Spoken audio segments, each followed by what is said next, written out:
Hi guys! Welcome to my cooking vlog. Namiss ko mag-cooking vlog guys. So karon mag-content ko og chicken fillet. Isa ni siya kapitso guys. Nag-slice na kog pinaing ani, pinagagmay, pinahaba ug pinanipis nga na. Unya, ang akong i-mix ani guys, cornstarch og crispy fry. Gimix ra nako gihaluan og magic syrup and powder. Unya 2 pieces nga egg, murag gihapon gitimplahan og asin, powder nga paminta, and the breadcrumbs para mas crispy ang ating chicken fillet. Kani siya guys, gimarinate pud ni siya og asin, powder nga paminta, and magic syrup. Una guys, ibudbud na to siya guys sa harina nga naay mix nga crispy fry. Nga ibutang na to siya sa itlog. And last dayon guys is ang ating breadcrumbs. Yan. Para crispy gid ang atoang chicken fillet. O mo na yung itsura guys pag humana natog budbud.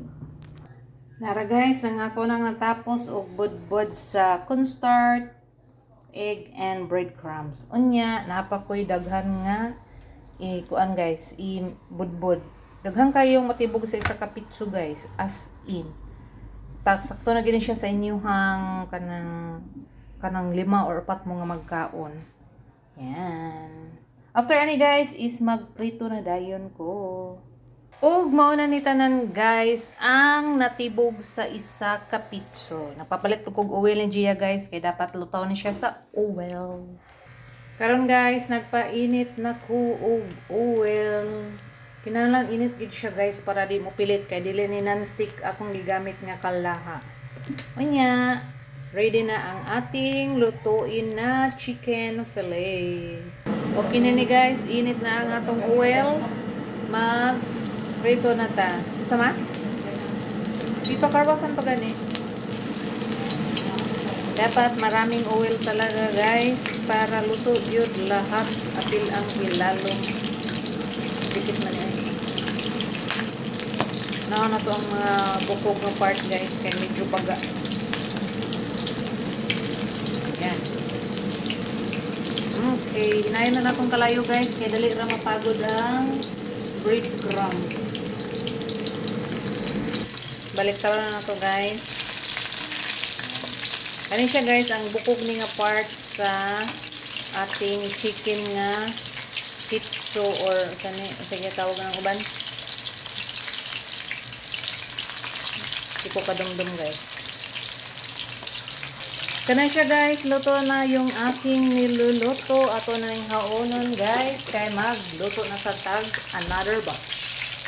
Yan. Ato yung salaon guys para makuha itong sobrang oil. Yan. Para dili oily ang atong chicken fillet. Para guys, so yummy. Next guys, magprito na sa ayan. Dali ra kayo siya guys lutoon. Ang kanalang pag mix sa mga kanang pagbudbud sa mga kuan ba harina, kuan kay sa kamot. Pilit-pilit. Pero pag mahumana ka, pagluto, dali na lang gid kaadso. Ayan. Second batch. Napatay pang third batch guys. Hanggang kaayo no. Naglapwa po day kong talong guys. O pares sa akong chicken fillet. Ganun mo nga na ay gulay po na sudan. Sumarato siya guys. Nabalik ka din ako ang second batch. Ug naapap ko ikatulong nga batch nga pretohon. So ako nang i-end na ako ang vlog guys. Again, thanks for watching. Enjoy cooking, happy eating. God bless you all. Love. Happy Saturday everyone.